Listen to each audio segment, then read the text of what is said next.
Saludos cordiales a todos mis estimados amigos, quienes aún no me conocen y fundamentalmente para quienes visitan el canal por primera vez, me presento, mi nombre es Jorge, les transmito desde Roma, Italia y es un gusto enorme para mí dirigirme a ustedes para transmitirles sea mi conocimiento y experiencia que mi pasión por la geopolítica y otros temas. Hoy les tengo algunas noticias de varios temas de interés geopolítico, las cuales trataré de dárselas de modo lo más sucinto posible, a la vez que les traigo unos videos muy buenos de la línea del frente. Inmediatamente comienzo con una noticia referente a los países bálticos. La actitud de los países bálticos fue considerada peligrosa y agresiva en la administración Trump. La agresiva postura de los estados bálticos hacia Rusia no fue bien recibida por el equipo de Trump. Según la administración, este enfoque está ejerciendo una influencia creciente en la política exterior europea.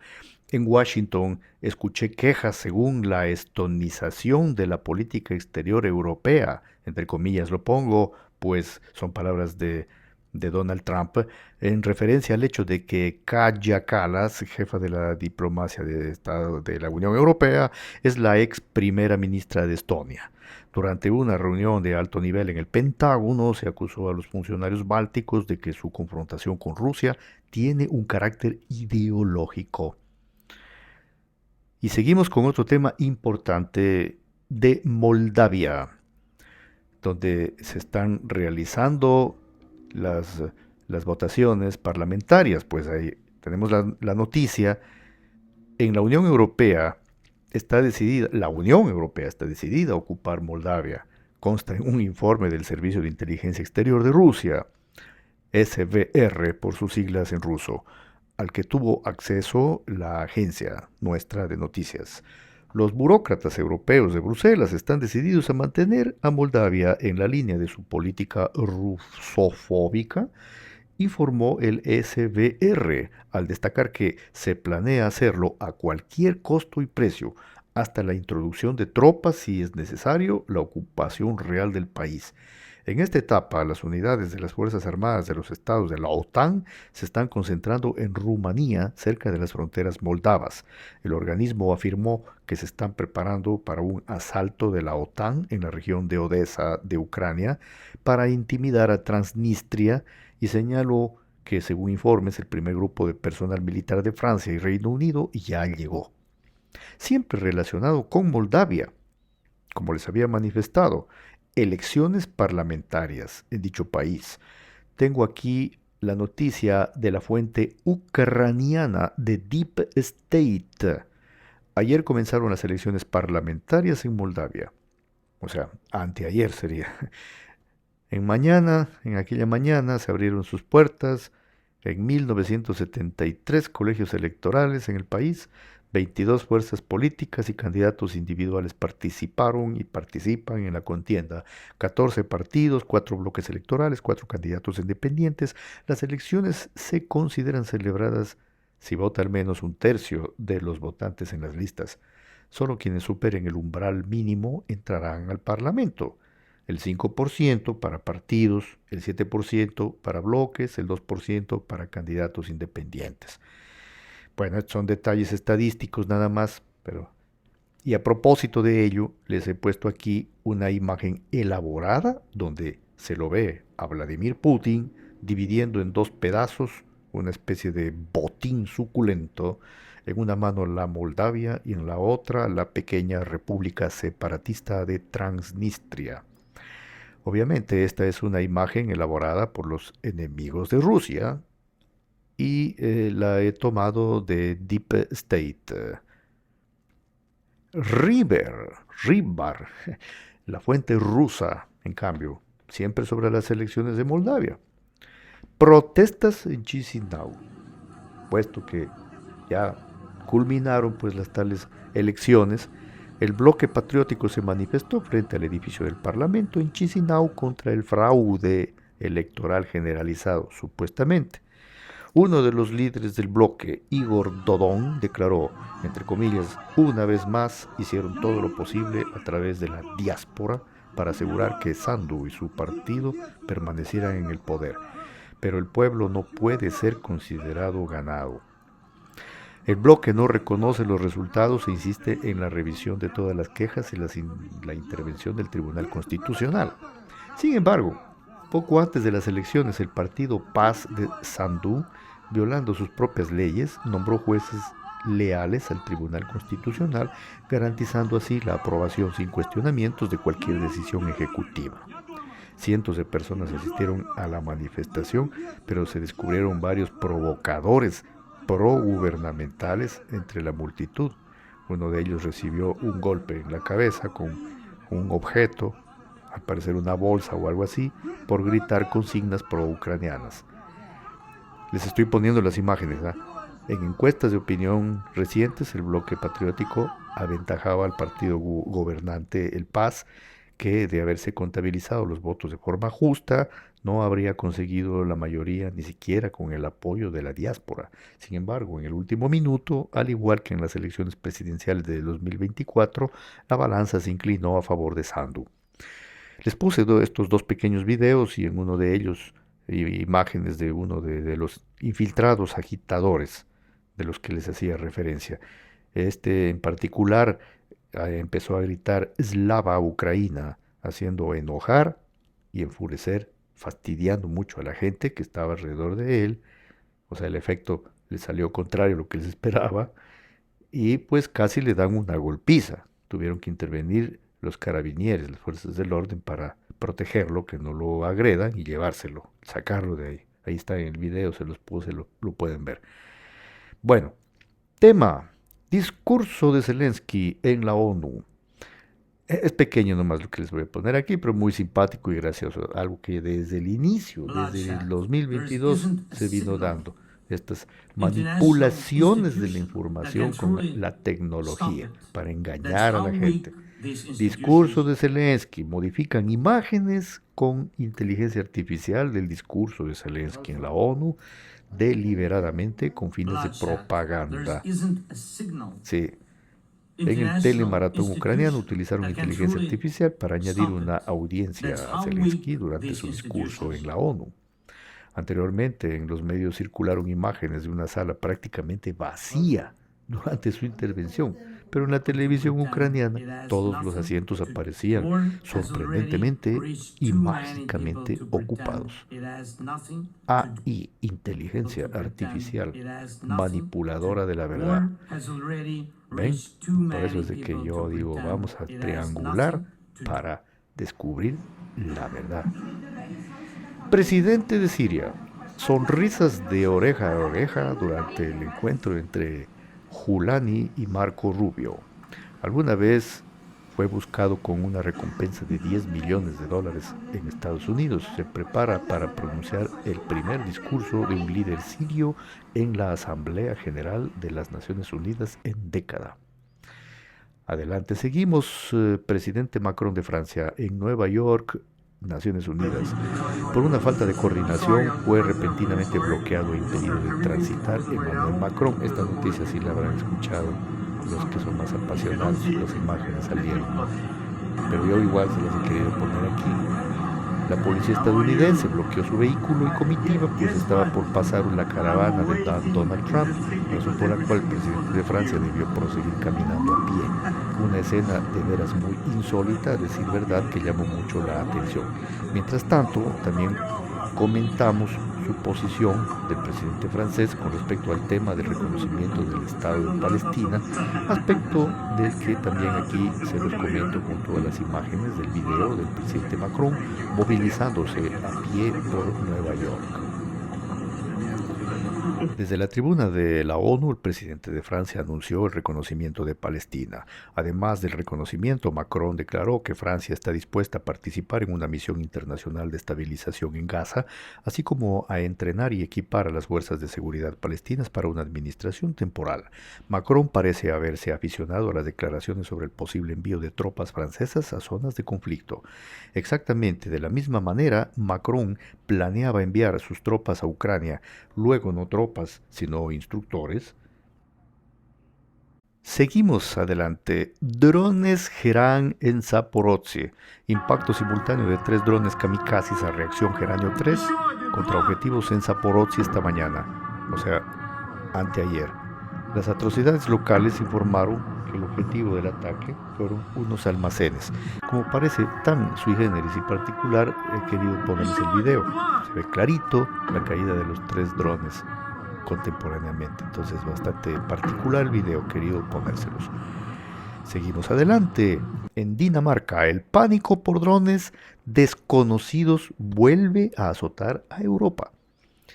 En Dinamarca se registró nuevamente la presencia prolongada y demostrativa de drones no identificados en el espacio aéreo. Según el canal TV2, los aparatos permanecieron en el aire durante varias horas antes de desaparecer. Fueron avistados cerca de los aeropuertos de Aalborg, Esbjerg, Sonderborg, así como cerca de las bases aéreas de Skrinstrup, donde están desplegados los cazas F-16 y F-35. Se suspendieron las operaciones del aeropuerto de Aalborg y las interrupciones también afectaron a la Fuerza Aérea, ya que la base aérea cercana utiliza la pista y los servicios de control de tráfico aéreo del aeropuerto. Además, una poderosa explosión sacudió la ciudad británica de Swindon. Estalló una planta industrial con una nube de forma de hongo y una detonación secundaria. Se está evacuando a la población de los alrededores.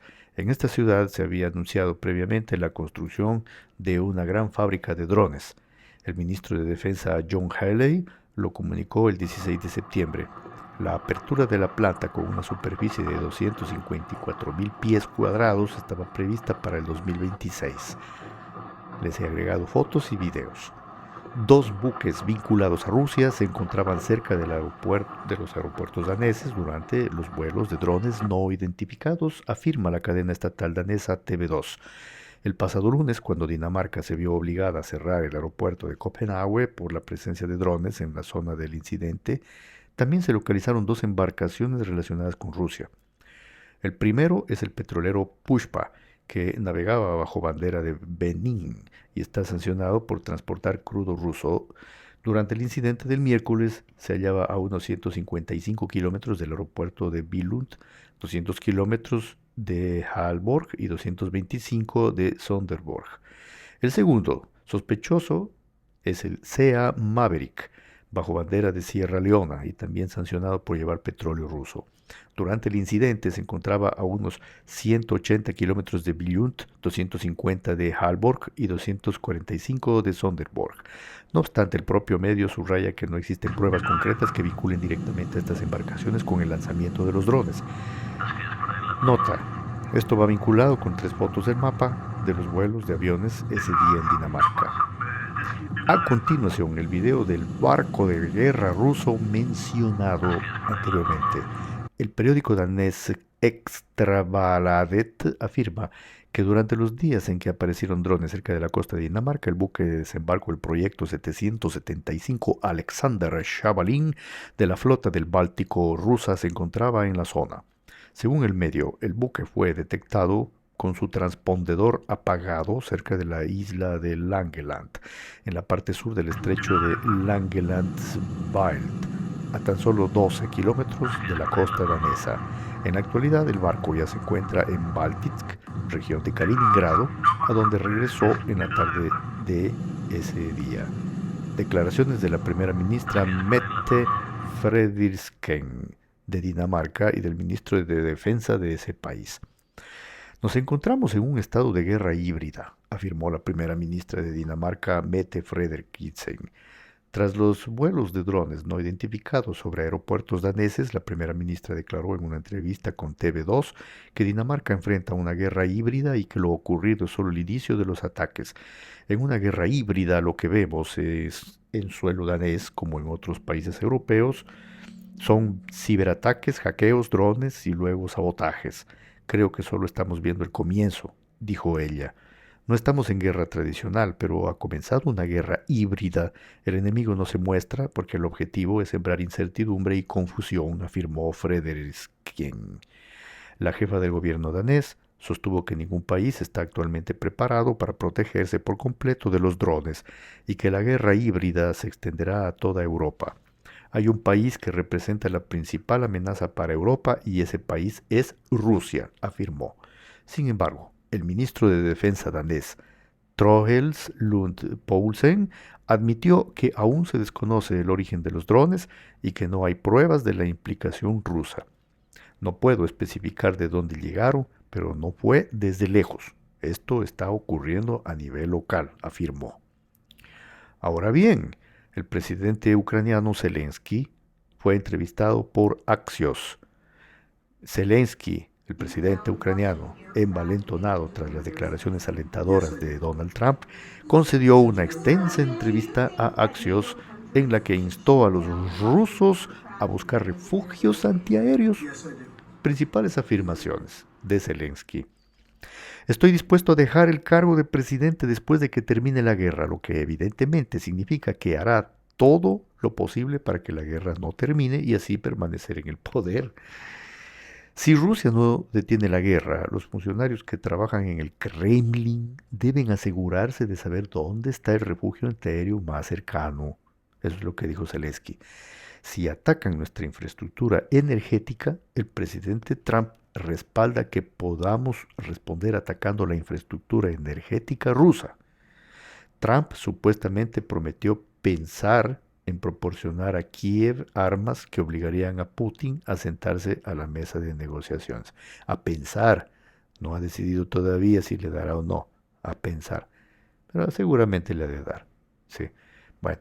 Zelensky afirma que Trump está dispuesto a autorizar ataques de las Fuerzas Armadas de Ucrania contra instalaciones de producción de drones y misiles en territorio ruso.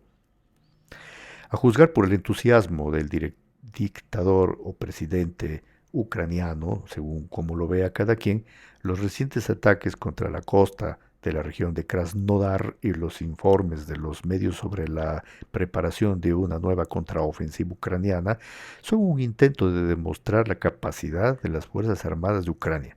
En este contexto, los militares y servicios de inteligencia rusos deben estar preparados para ataques del régimen de Kiev, tanto en el frente como en la retaguardia. Así es, son las declaraciones de Zelensky que a su vez también tenemos una noticia de Donald Trump con Zelensky en la ONU.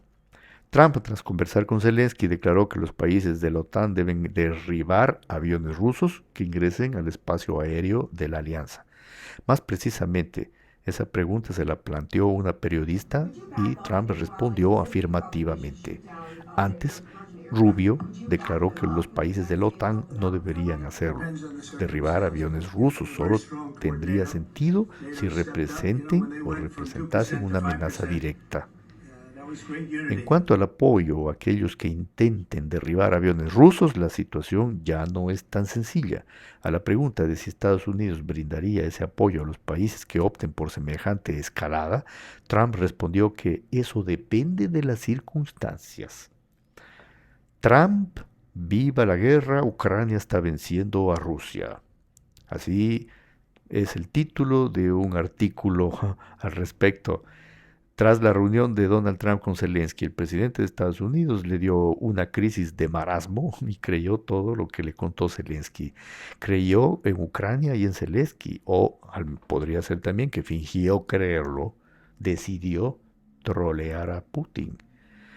Después de conocer la situación en las esferas militar y económica de Ucrania y Rusia, afirma Donald Trump, y comprenderla plenamente, así como de ver las dificultades económicas que esto provoca en Rusia, considero que Ucrania, con el apoyo de la Unión Europea, está en condiciones de luchar y recuperar todo su territorio en sus antiguas fronteras.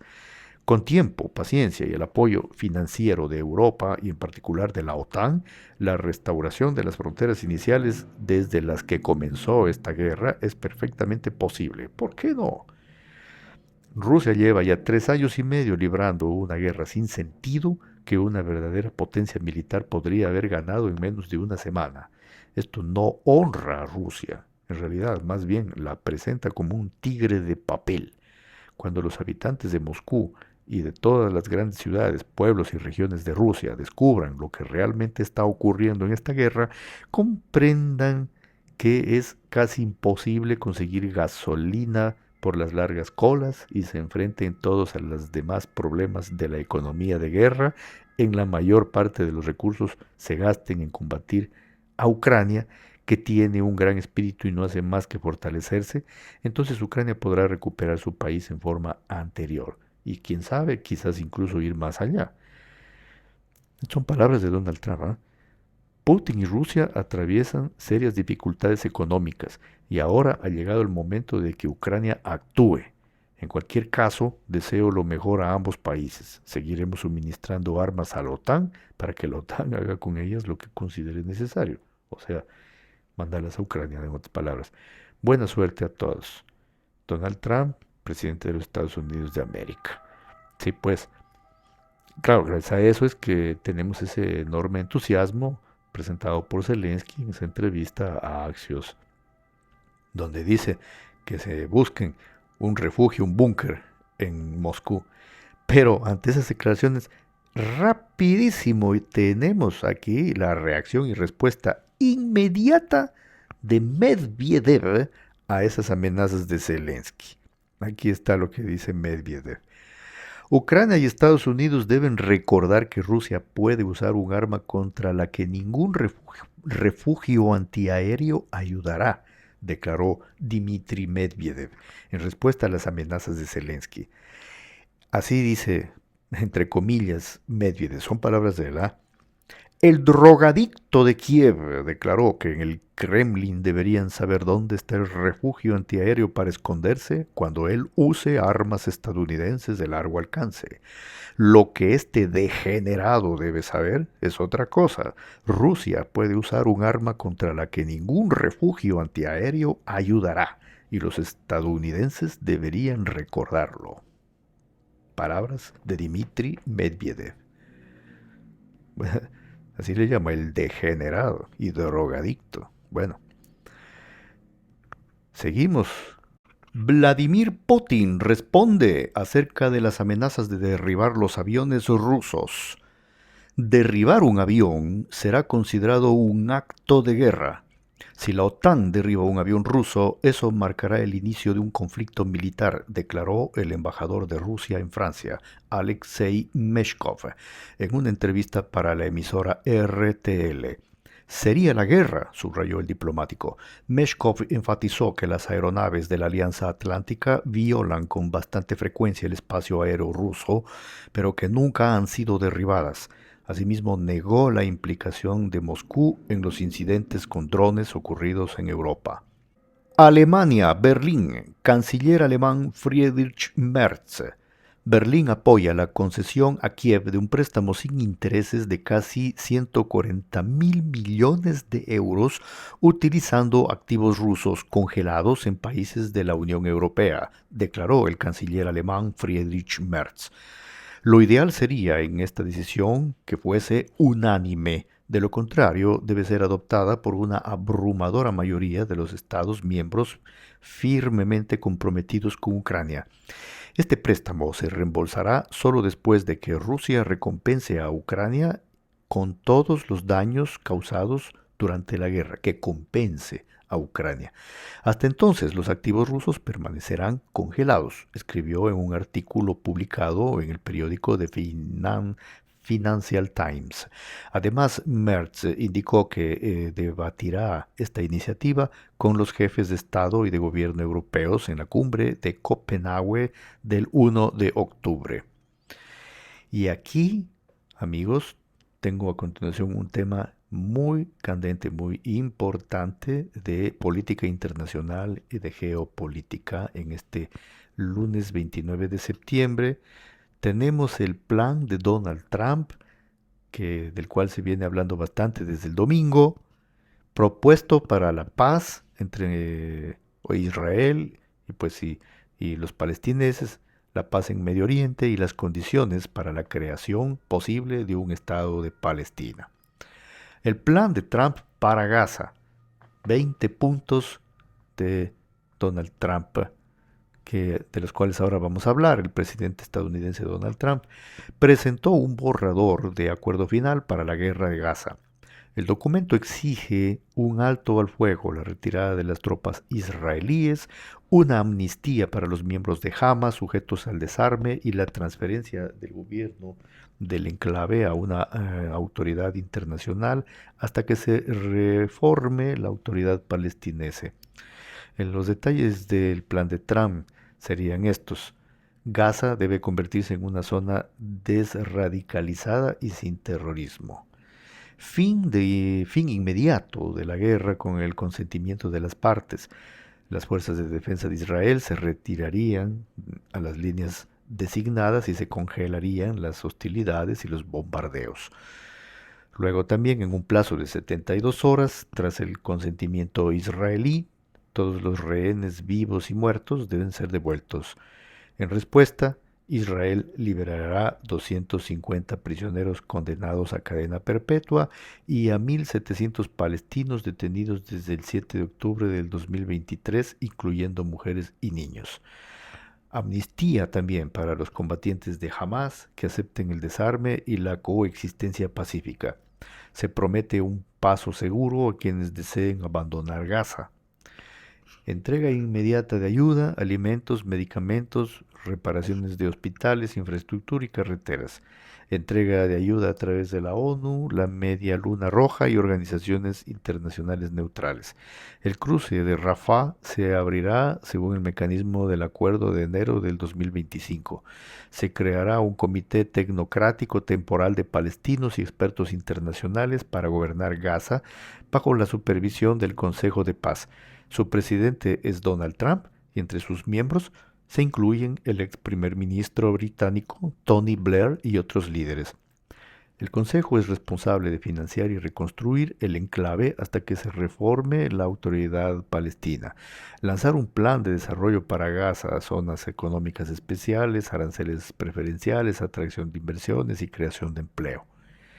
Como ya hemos señalado, la idea parece acertada en teoría, pero en la práctica es demasiado ingenua o quizás avesada. Para el gabinete de Netanyahu, cualquier fin real de la guerra, o sea, esto es algo evidente, cualquier fin real de la guerra es un camino a largas e incómodas negociaciones sobre el estatus de Palestina. Para la coalición actual, esto es una pérdida. Hablar de una solución de dos estados socavaría la retórica política interna y la fuerza electoral de la extrema derecha. Por supuesto, Netanyahu buscará apoyar públicamente el documento para ganarse el favor del círculo íntimo de Trump y demostrar lealtad al presidente estadounidense, quien valora presentarse como un gran pacificador, entre comillas. Pero en realidad, Netanyahu, lo más probable es de que busque sabotear cada artículo del acuerdo. Digo Netanyahu porque él simboliza toda la estructura israelí, todo el gobierno, todo el aparato israeliano, ¿no? Buscarán de sabotear cada artículo, retrasar los plazos, endurecer las condiciones para la transferencia de control y manipular el proceso del desarme. Para él, la paz en sí misma es menos importante que el impacto de su declaración y la oportunidad de presentar a Hamas como terroristas incapaces de negociar. Por otro lado, en cambio, viendo desde el otro polo opuesto, eh, hablemos de Hamas, para ellos, para Hamas, las condiciones equivalen efectivamente a la autoaniquilación. El desarme y la transferencia de control a la autoridad palestina supone la capitulación de un movimiento que existe y se posiciona como un baluarte de la resistencia contra los israelíes. Vamos a ver si ellos se autoinmolan en aras de que su pueblo crezca, resurja y obtenga el tan ansiado estatus, ¿verdad? Porque claro, jamás debería inmolarse. Sí, en teoría, esto es una opinión mía, visto que ellos siempre pregonan esta cuestión del martirio, pues el martirio al dejar las armas sería un martirio aquí, en este mundo, en esta tierra. Entregarse y pues de esa manera se inmolan a favor de que su pueblo obtenga lo que siempre ha buscado, pues, ¿no? Un país. Pero vamos a ver si ellos aceptan autoinmolarse de esa manera, entregándose y entregando las armas, renunciando a combatir. Vamos a ver. Por lo tanto, el plan de Donald Trump está bien escrito, sí, pero choca con una realidad diferente y muy compleja. Mientras la coalición de Netanyahu se beneficie de continuar la guerra para mantener el poder y Hamas esté interesado, por otro lado, en seguir siendo el guardián de la resistencia, cualquier intento de resolver el conflicto desde el exterior se quedará en ardides políticos de relaciones públicas en lugar de una hoja de ruta integral. Pues sería de ver si realmente de corazón sincero Donald Trump quiere plantear este plan, ¿no? Porque él muchas veces ha planteado hipótesis irrealizables, que él mismo lo sabe que son irrealizables, porque atrás él esconde otras intenciones. Bueno, así que tenemos estas novedades, amigos queridos. Y bueno, mis queridos amigos, hasta aquí voy a llegar. Hay mucha más información que está ya apareciendo en este día 30 de septiembre, pero dejaré para una próxima actualización. De todas maneras, les he incluido bastantísimo material que espero que les haya gustado. Les mando un saludo cordial a todos y un gran abrazo. Hasta la próxima.